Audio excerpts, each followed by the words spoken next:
नमस्कार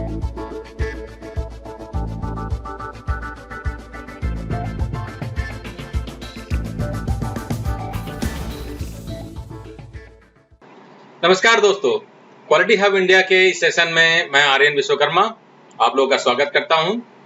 आज के इस सेशन में हम जानेंगे 7 क्वालिटी कंट्रोल टूल के बारे में।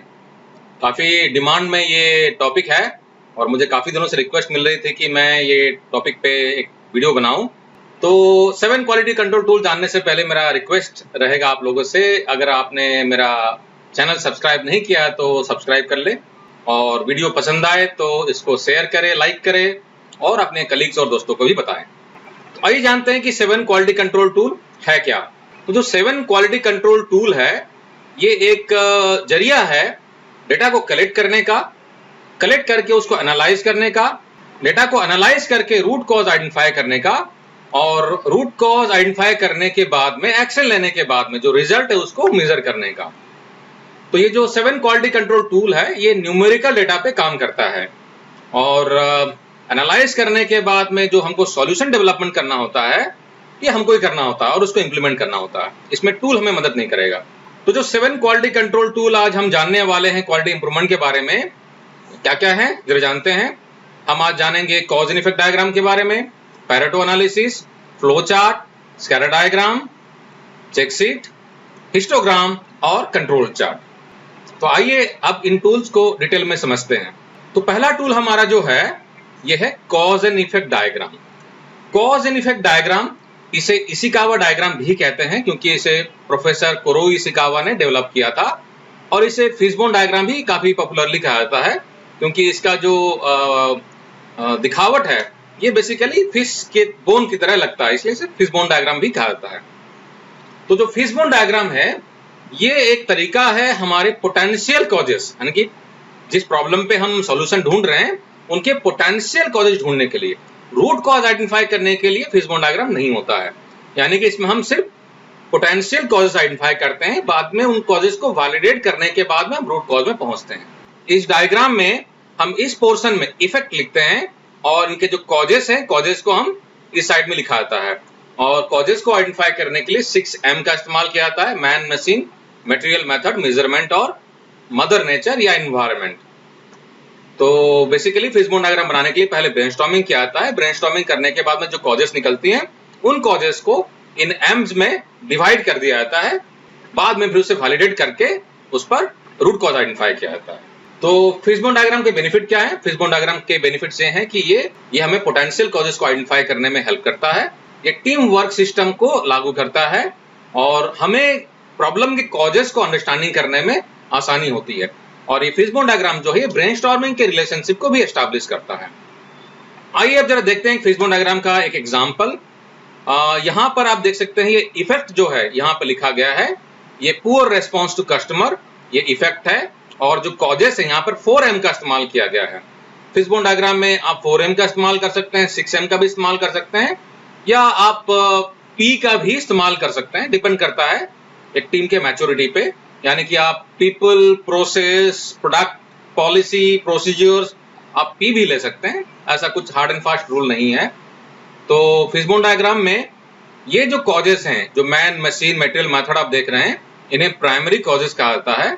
अगर हम मशीन का एग्जांपल देखें तो मशीन जो प्राइमरी कॉज है, इसमें फिर फर्दर सेकेंडरी कॉज आइडेंटिफाई किया गया टेलीफोन, और सेकेंडरी कॉजेस पर फर्दर टर्शियरी कॉजेस यानी कि नेक्स्ट लेवल के कॉजेस कि टेलीफोन ओवरलोड हो गया है, या स्लो डायल हो रहा है, या इनसफिशिएंट लाइन्स है, वगैरह वगैरह, ये टर्शियरी यानी कि थर्ड लेवल के कॉजेस हैं।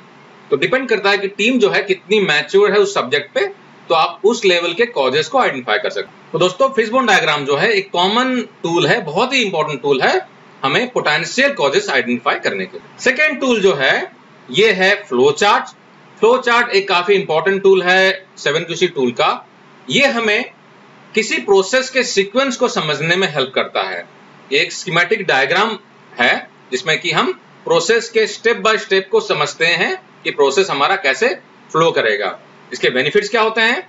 हमें प्रोसेस इंप्रूवमेंट की अपॉर्चुनिटी को आइडेंटिफाई करने में हेल्प करता है, प्रोसेस को समझने में हेल्प करता है, और अगर प्रोसेस में कुछ नॉन वैल्यू एडेड एक्टिविटीज है हम उसको भी आइडेंटिफाई करके इंप्रूव कर सकते हैं। एक टिपिकल प्रोसेस फ्लो चार्ट्स के जो सिंबल्स होते हैं वो इस तरह के होते हैं। ये जो है स्टार्ट और एंड में इस तरह का सिंबल को इस्तेमाल किया जाता है, और प्रोसेस को कनेक्ट करने के लिए एरो, उसके बाद में प्रोसेस के स्टेप्स में जहां पर हमारा प्रोसेस में क्या हो रहा है एक्टिविटीज उसको डिफाइन करने के लिए हम रेक्टेंगल का इस्तेमाल करते हैं। डॉक्यूमेंटेशन एक्टिविटीज के लिए हम इस तरह का सिंबल इस्तेमाल करते हैं, और डिसीजन बॉक्स जहां पर हमें कुछ क्वेश्चन करना है कि किस तरीके से होगा, यस और नो, तो हम रोम्बस का या डायमंड शेप का हम इस्तेमाल करते हैं। तो एक एग्जांपल है प्रोसेस फ्लो चार्ट का, जिसमें कि हमने जो सिंबल्स की बात की थी उन सिंबल्स का इस्तेमाल करते हुए प्रोसेस के सीक्वेंस को जोड़ के दिखाया गया है। इससे हमको प्रोसेस को समझने में आसानी होती है, और उसमें हमारे जो डिफेक्ट्स हैं या इश्यूज हैं हम उनको आइडेंटिफाई करके हम इंप्रूवमेंट कर सकते हैं। दोस्तों, जो थर्ड टूल है वो है चेकशीट। तो चेकशीट होता है, ये हमें काउंट डेटा को कलेक्ट करने में और ऑर्गेनाइज करने में हमको हेल्प करता है, जिससे कि हम आगे के हमारे जो इंप्रूवमेंटल एक्टिविटीज है, एनालिटिकल एक्टिविटीज, हम इससे कर पाए। आइए एक एग्जांपल देखते हैं हम चेकशीट का। तो दोस्तों, ये एक एग्जांपल है चेकशीट का। एक मैन्युफैक्चरिंग कंपनी है, जहां पर मैन्युफैक्चरिंग कंपनी में असेंबली लाइन में सुपरवाइजर ने ऑपरेटर को ये चेकशीट बना के हैंड ओवर किया हुआ है। आप इस कॉलम में देख सकते हैं जो टाइप्स ऑफ डिफेक्ट्स है सारे लिखे गए हैं, लूज स्क्रूज, डर्ट इन डिस्टेंस सेंसर, एक्सटीरियर स्क्रैचेस वगैरह वगैरह। तो सारे जो डिफेक्ट्स है वो लिस्ट आउट किए गए हैं, और यहाँ पर डेज हैं, पहले दिन, दूसरे दिन, तीसरे दिन, चौथे दिन, पांचवें और छठे दिन। इंस्पेक्शन कैसे करना है? 100% विजुअल इंस्पेक्शन। तो ऑपरेटर चेकशीट का इस्तेमाल करते हुए हर दिन डेटा कलेक्शन कर रहा है। तो पहले दिन में पहला डिफेक्ट जो लूज स्क्रू है 4, दूसरा डिफेक्ट 5, इस तरीके से टोटल 18 डिफेक्ट कैप्चर हुए हैं। दूसरे दिन में 20, तीसरे दिन में 20, चौथे दिन में 17 और पांचवें दिन में 16 डिफेक्ट। तो टोटल अगर हम लास्ट कॉलम में समरी देखते हैं तो हमको पता चलता है इसमें कि कौन से डिफेक्ट कितनी बार आए हैं। तो ये हमको डेटा कलेक्ट करने में हेल्प करता है। अगर हम फर्दर इसको इस्तेमाल करना चाहते हैं तो दूसरे टूल का इस्तेमाल करेंगे, जो कि पैरेटो डायग्राम होगा। हम उसको आगे में समझेंगे। तो पैरेटो डायग्राम से हम इसको प्रायोरिटाइज कर सकते हैं। तो ये जो चेकशीट है ये हमको हेल्प करता है डाटा को कलेक्शन करने के लिए। हम अगर ग्रोसरी के दुकान में अगर ग्रोसरी खरीदने जाते हैं तो काफी बार हम लोग लिस्ट भी बनाते हैं, चावल 5 किलो, आटा इतना किलो, चीनी, मसाला, तेल वगैरह वगैरह। तो वो जो लिस्ट बनता है वो भी एक तरह का चेकशीट ही है। दोस्तों, चौथा टूल जो है ये है हिस्टोग्राम। हिस्टोग्राम जो है ये काफी इंपॉर्टेंट टूल है डेटा कलेक्शन करने के बाद में उसके डिस्ट्रीब्यूशन को समझने के लिए। इसको सिक्स सिग्मा के प्रोजेक्ट्स वगैरह में काफी रिगरेसली इस्तेमाल किया जाता है, और हिस्टोग्राम को स्टैटिस्टिकल क्वालिटी कंट्रोल में भी इस्तेमाल किया जाता है। तो एक अच्छे हिस्टोग्राम बनाने के लिए हमारे पास में मिनिमम जो डेटा होना चाहिए 30 का होना चाहिए, लेकिन अगर आप मास मैन्युफैक्चरिंग में हैं तो कोशिश कीजिए कि मिनिमम 100 और अबव डेटा कलेक्ट कीजिए, क्योंकि जितने ज्यादा डेटा पॉइंट रहेंगे आपका एनालिसिस और कंक्लूजन उतना बेहतर होगा। आइए अब इसे हम एक एग्जांपल के साथ समझते हैं। समझो कि एक मैन्युफैक्चरिंग प्लांट है, गर्मी का दिन है, और मेंटेनेंस डिपार्टमेंट के हेड ने मेंटेनेंस के बंदे को बोला कि जाओ मशीन का टेम्परेचर चेक करके आओ कि कितना गर्म हो रहा है। वो बंदा टेम्परेचर गन लेके जाता है और मशीन पे हर एक मशीन का अलग अलग पॉइंट्स में रीडिंग लेता है टेम्परेचर का, और इस तरह का एक शीट बना के अपने एचओडी को लाके हैंडओवर करता है। सर ये लीजिए डेटा। इसको देखने के बाद में आपको क्या समझ में आता है? बहुत सारे डेटा, कुछ भी कंक्लूड हम नहीं कर पा रहे हैं। तो जो हम टूल्स का इस्तेमाल करते हैं तो इसका हेल्प हमें ये मिलना चाहिए कि हमें उसको कंक्लूड करने में और एक्शन लेने में हमें आसानी हो। तो देखते हैं कि इस डेटा को हिस्टोग्राम से कैसे रिप्रेजेंट किया जाता है। अब इस डेटा पॉइंट को हमने इस तरीके से समराइज कर लिया, यानी कि हमने ये देखा कि जो मेरा टेम्परेचर रेंज था वो कहां से स्टार्ट हो रहा है। तो मिनिमम टेम्परेचर जो है 300 डिग्री है और मैक्सिमम जो है 450 है। तो 300 से 450 के बीच में हमने टोटल डेटा पॉइंट को 10 रेंज में बांट दिया।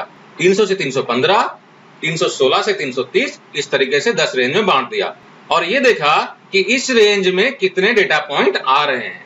ये फ्रीक्वेंसी यानी कि अकरेंस निकल गया। अब ये हमें थोड़ा सा समझने में आसानी कर रहा है। अब नेक्स्ट स्टेप जो है इसे जरा देखते हैं। ये जो है हमारा ये है हिस्टोग्राम। अब हिस्टोग्राम देखने के बाद में हमको समझने में काफी आसानी हो रही है, यानी कि मेरा टेम्परेचर का जो रेंज है 300 से 450 डिग्री सेंटीग्रेड है, इसमें लोअर स्पेसिफिकेशन लिमिट 300 और अपर स्पेसिफिकेशन लिमिट 450 दिया गया है। यानी कि हमारा टेम्परेचर जो है इस रेंज में है और कितने डेटा पॉइंट किस रेंज में आए हैं ये भी हमको समझ में आ रहा है, तो हमको कंक्लूड करने में आसानी होती है। दूसरा एक एग्जांपल देखते हैं। एक सप्ताह के बाद में मेंटेनेंस के लड़के ने दोबारा एक रीडिंग लिया।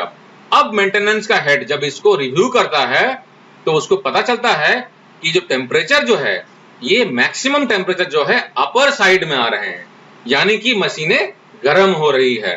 तो ये उसको कंक्लूड करने में और एक्शन को इनिशिएट करने में हेल्प कर रहा है। तो दोस्तों ये 7 क्वालिटी कंट्रोल टूल था आपके लिए। आशा करता हूं कि आपको कंटेंट समझ में आ गया होगा। आप अपने व्यूज जो हैं कमेंट में डालें। कुछ अगर लगता है कि आपको इम्प्रोवाइजेशन होना चाहिए था तो आप अपना इनपुट हमसे शेयर करें। आपने अगर चैनल को अभी भी सब्सक्राइब नहीं किया है तो सब्सक्राइब कर लें, लाइक करें और शेयर करें और हमारे दूसरे वीडियो को भी देखें। हमसे जुड़ने के लिए बहुत बहुत धन्यवाद।